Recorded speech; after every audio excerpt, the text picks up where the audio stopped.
Hello, and thank you for watching my video. This is episode 10 of my leveling challenge, and as you can see, after completing Harathi Hinterlands, we've found ourselves back here in the Black Citadel, because we're actually going to do the personal story this episode. So the personal story at level 30 is what we're going to be focusing on this episode, which is actually why the video is a little bit shorter than my other episodes, because it's not doing a complete map. So I wanted to show you guys, this is me doing the personal story, and I'll be talking through some of the different aspects of the personal story. And this is actually obviously based on the chart, and we still haven't decided what order we're going to be going with. So we are, as you can see, we're going to be travelling to meet what's supposed to be a member of our warband. It's Hal, and he has been corrupted by the Risen. And this is what we're going to find out. So you see here, these are the other orders. These are the members of the different orders of the chart. So we have the Order of the Whispers, we've got the Vigil, and we have the Derman Priory. And this personal story is where we actually decide sort of different aspects on which order member we should follow at each stage, and then we conclude by deciding what order we eventually go with. So you see here, I'm actually equipping my flamethrower. I thought it'd be time to bring out the old flamethrower, just to show you guys what a bit of Zerg type damage can do. And we clear out all the grubs pretty easily. Obviously, I've got a bit of grenades because I'm still a bit of a Condi damage build. So you'll see here, we find Hal's grave empty. We get some rewards. We get an invisible bag, a really useful item. That is going to be fantastic. I love having invisible bags. Really good for lots of, items you want to keep. We get some good materials as well. Plenty of wool, iron ore as well. So doing the personal story actually gets you a substantial amount of loot. So as you can see here, we're progressing through into the Snowden Drifts. We've already completed the map of Snowden Drifts in an earlier episode, so this is really going to benefit us. That's actually why I decided to pick this mission, because I've done this before, and I thought that since I already have Snowden Drifts map completed, this is going to be really, really quick and easy to do. Funny story, I actually have my Thief is about 25 levels ahead, and I've actually done this on my Thief and just following it through. So here you go, we got a lot of the Risen, and we're just going to kill all of these. This is a fun little personal story, very, very quick, enjoyable. We've got to kill a load of Risen here. This is all fun. Yeah, I'm using my bombs, just blowing them up like all to hell. And then we've got the main guy there that we just got to try and kill. He goes invulnerable for a little while, but he's not too difficult a challenge to take out. So as you can see here, we've killed him. We searched the corpse, and that is it. We've killed all the Risen, and we're going to go to the next bit. We're going to go back to our, which is back into the Black Citadel, to Heroes Canton, which is our sort of home instance, and then we will decide again which orders to go with. So I was debating about how much to actually include in this, but I wanted to show you, this is me just going around on my own.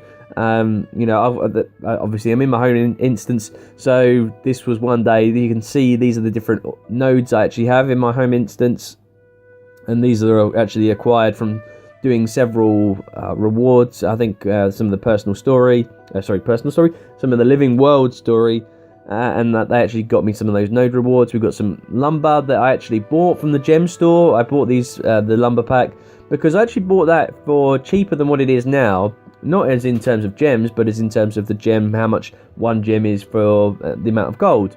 And we get a Winter's Day present that actually came in with this year, with the 2014 Winter's Day. So let's go and carry on with the personal story. You notice, obviously, we've got a crate obelisk as well. We might as well commune with that. We'll get another skill point.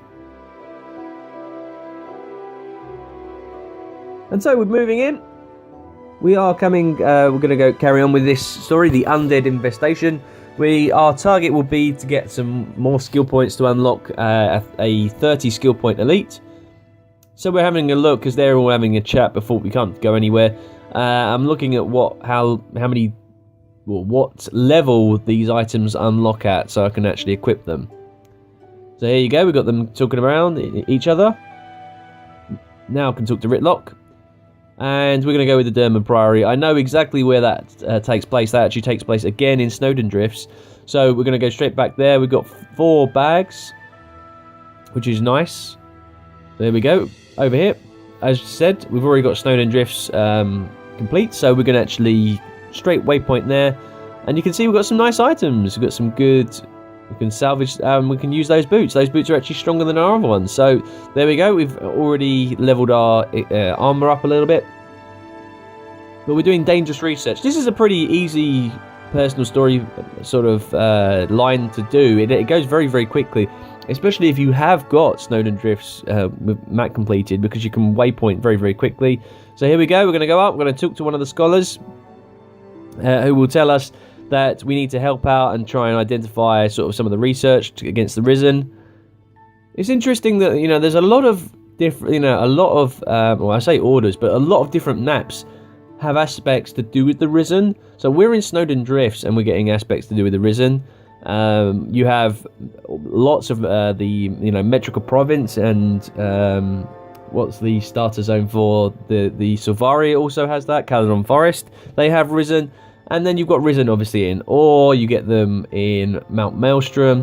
But the Risen occupy a large number of, or are in a large number of maps, which is very different. Like the Destroyers aren't in a lot of maps. The Kralkatorrik, the Branded, they aren't in a lot of maps. And so neither is Jormags, by the corrupting, particularly in the north, they're only in the northern maps. But the Risen and Zaitan's influence go throughout most of Tyria, which is rather interesting, and it's showing that obviously, you know, people were wondering why is Mordramoth stretching out so far. You know, he's gone from like the very, very west of Tyria, stretching all the way across into Ascalon. Well, that's because he can, and that's because dragons can. But maybe Zaitan was one of the more powerful Elder Dragons, but maybe Mordramoth is even more powerful. So that could be something of aspect, you know, an interesting aspect. And it could be why perhaps Primordus, because he was the first to awake, he isn't as powerful as the other Elder Dragons. So you can see we've got some more loot here, and we're going to salvage that. But we've got some more wool, some more iron, some softwood logs. We'll get some gloves that we can equip, so that's another bit of boost to our armor. And again, we've got some plenty more equipment here.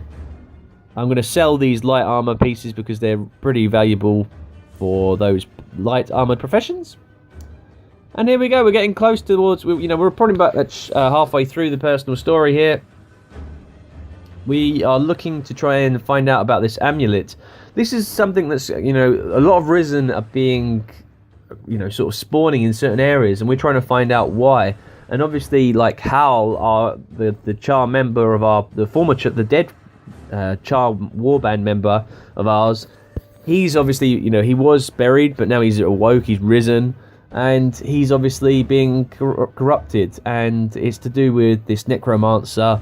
And it's an interesting story. I do think that the story does get a little bit criticised too much, but I actually enjoy some of the aspects of this story mode. And, you know, it's so much so that I actually enjoyed the personal story so much that I have actually done pretty much every single personal story. You know, I've done every personal story for humans, I've done every personal story for Char, and I've done every personal story for Azura and Silvari and Norm. Because I have multiple characters of each one.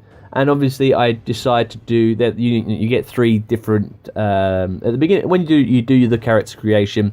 You get to pick a couple of different options, and so by having three characters of each, you know, of each race, I am able to pick each one.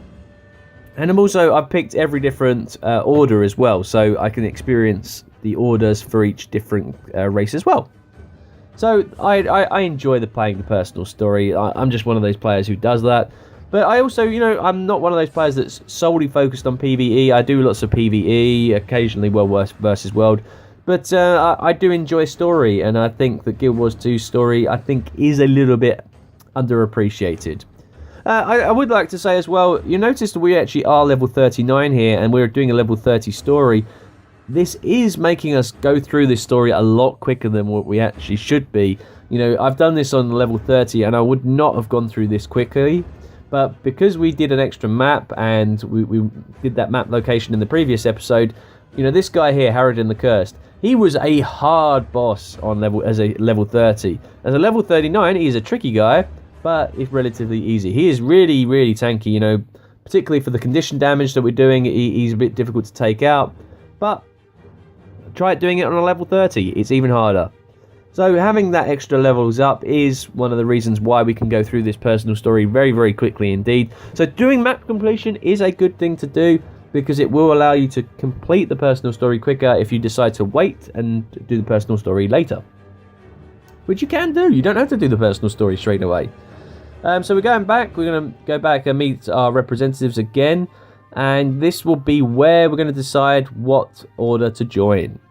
So which one are we going to join? Oh, so you can see they're standing all outside. Which one to join? We even have to talk to our guys, you know, which one they want us to join, or, you know, what should we do? And he's like, oh, you're going to go join. And I'm saying, okay, you can stay. You can be in charge of the warband. Well, I'm going to join the Derman Priory. So there we go. We've joined the Derman Priory because I'm an engineer. I'm a clever guy. And we're going to salvage that. Oh, we got some dye. That's going to be almost a gold. We've got a rare light armor piece. That's another decent amount. That's almost half a gold there. So we're getting some good loot. You know, this is some good, a good way to earn gold by doing the personal story. So here we go. We're progressing on. What we will do. There we go. So we got the final personal stories part of level 30, and this is where we've got to kill Hal. Hal, as you know, we come face to face with our former warband member, and we have to kill him. You know, it's one of those sad instances but we really never get to meet Hal anyway. So you don't really feel too much, as in, you know, too much like grief for killing him. You know, you think, oh, okay, I'm killing him, because he's already dead anyway. This part you can actually just run through. You don't have to kill any enemies. You just got to go through, and if you can see on the mini-map, hit those areas that you're supposed to be hitting, you know, for those locations. So here we go. We've got the Risen Abomination, but we won't bother killing him. Just wasting time. I'm actually going through pretty quickly. You know, I'm trying to rush through, so I don't see any point in hanging around. Here we go, Hal the Brazen. You can see what he looks like. Well, he is looking gross, man. That is one dead guy.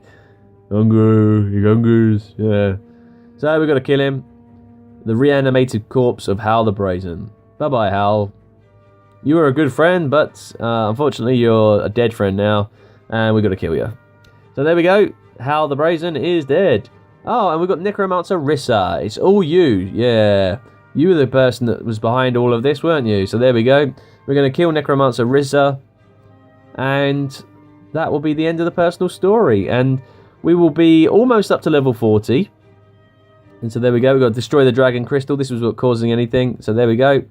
We've got the magic potion given us by the Derman Priory. And there we go. We get some nice rewards for the personal story. Level 30. So what do we get? Well, we're going to go to Lion's Arch next. That's what we're going to do next. But we get some skill points. Get some amulets. We get to pick our particular item. We get a Priory weapon, which is pretty cool. You know, you get to choose which Priory weapon we want. And I think I'll go for the Priory... Oh, we're going to go with the Priory rifle. Yeah, the Priory shield. That looks pretty cool. Yeah, there we go. So we've got the Priory shield. And we've got the amulet. We've got some footwear as well. So I'm hoping you guys have enjoyed this video. Next episode, we're going to be going through Lion's Arch. We're going to be doing something different. The tour will be me in first person mode. And this will be in the ruins of Lion's Arch, not being rebuilt. So you might find something interesting there. So here we go. We're already first person. I'll see you on the next episode.